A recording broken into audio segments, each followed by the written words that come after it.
can share my opinion about smoking in the campus environment.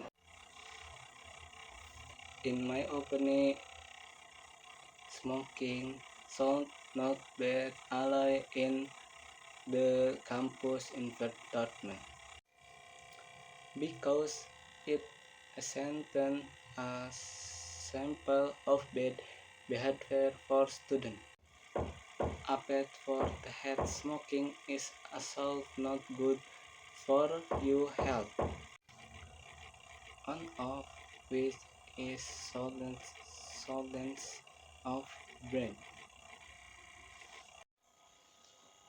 Next, I will explain simple present tense. Sebelum kita berkenalan dengan simple present tense, lebih baiknya kita berkenalan dulu dengan the are for word in English. 1. Adjective. 2. Noun. 3. Adverb. 4. Verb. There are two formula simple present tense. 1. Formula with word adjective, noun, adverb. 2. Formula with word verb. Yang pertama, formula word adjective, noun, adverb yang biasa disingkat juga anak. Rumus kata anak membutuhkan to be. Before do we discuss to be, ada 3. I'm, are, is. Untuk to be am itu khusus, subjeknya hanyalah I, tidak bisa diganti oleh yang lain. Formula word dengan adjective, rumusnya adalah subjek tambah to be tambah adjective. Contoh, I am smart. I am hanya bisa ingat, I am hanya bisa disandingkan dengan subjek I, tidak bisa yang lain, tidak bisa yang lain. Sedangkan yang positif, yang negatifnya subjek to be not adjective. Jadi yang negatif tambah not sebelum adjektifnya. Sedangkan kata tanya to be subjective dan adjective. To be-nya di depan untuk kata tanya. Next, word formula noun atau kata benda. Sama rumusnya seperti kata adjective atau kata sifat.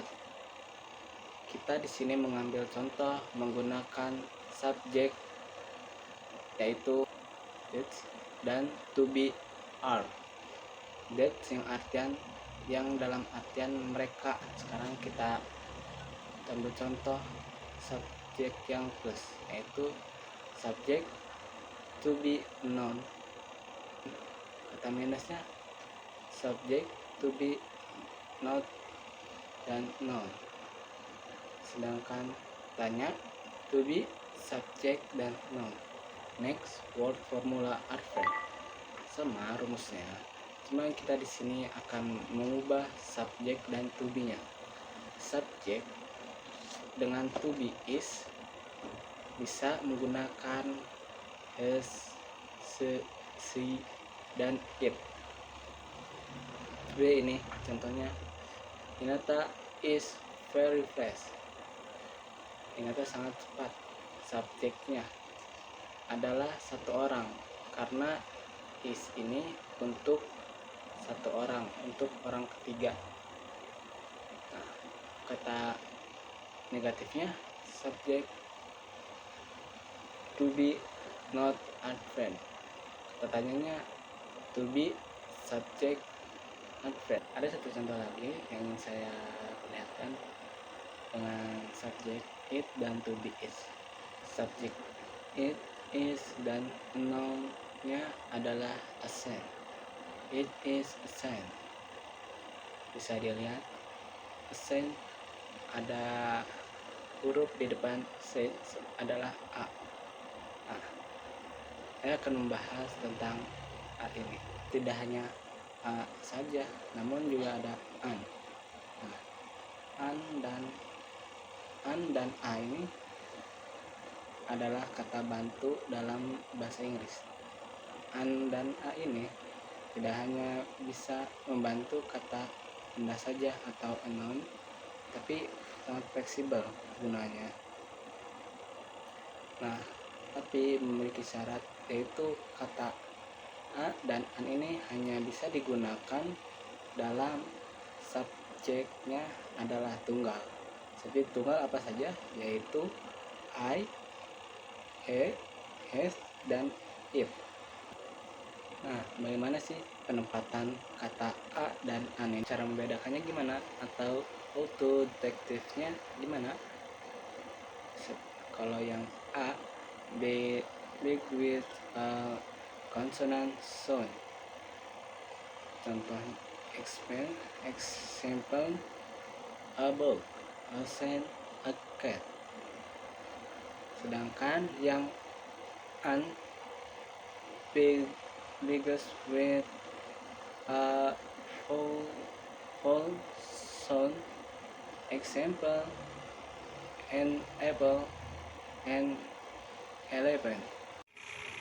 Next, contoh yang kedua, rumus simple present tense menggunakan verb. Rumus present tense yang menggunakan verb atau kata kerja membutuhkan kata bantu do dan das. Do dan das ini adalah kata ganti dari to be. Kata do mencakup subjek, we, the, you, dan I.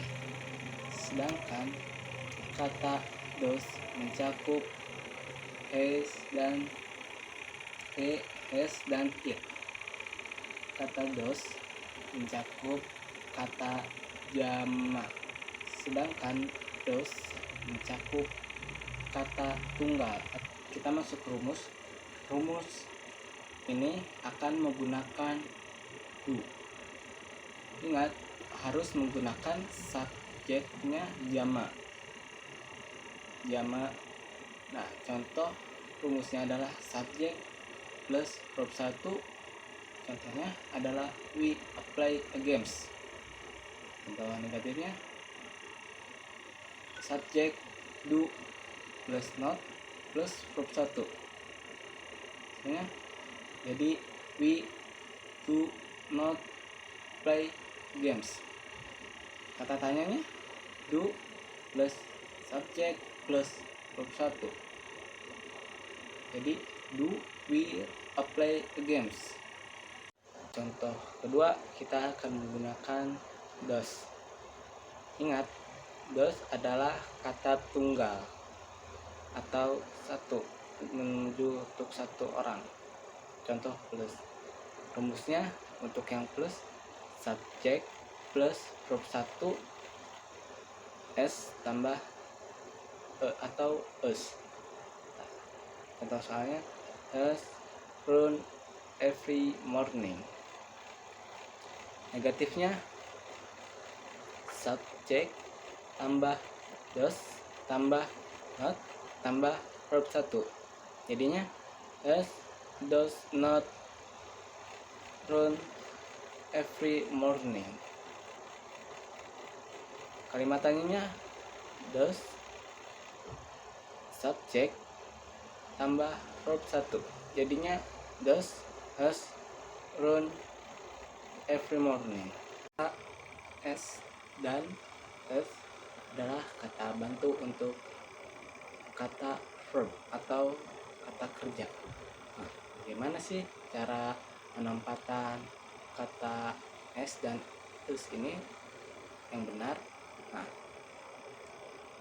kata s yang tidak diberikan dengan huruf yang belakangnya s, sh, cs, x, dan o. Kata belakang itu yang tadi tidak menggunakan s. Nah, sedangkan yang es, kata belakangnya berakhiran huruf S, SH, CS, X, dan O.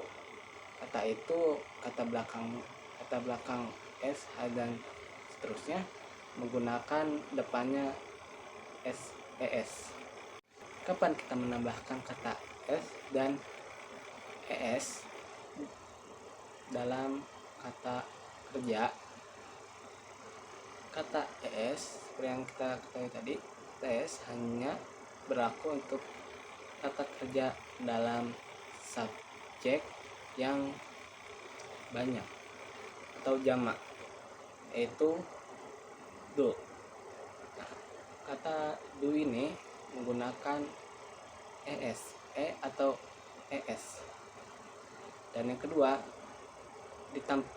kata E dan ES ini hanya ada pada kata utama dalam sebuah kata, atau yang tadi kita contohkan dalam kata plus saja. Nah, yang ketiga, jika kata yang dimulai dengan can, will, should, maka tidak perlu menggunakan kata S dan ES dalam kata kerja. Sekian dari saya. Thank you for your attention, consideration,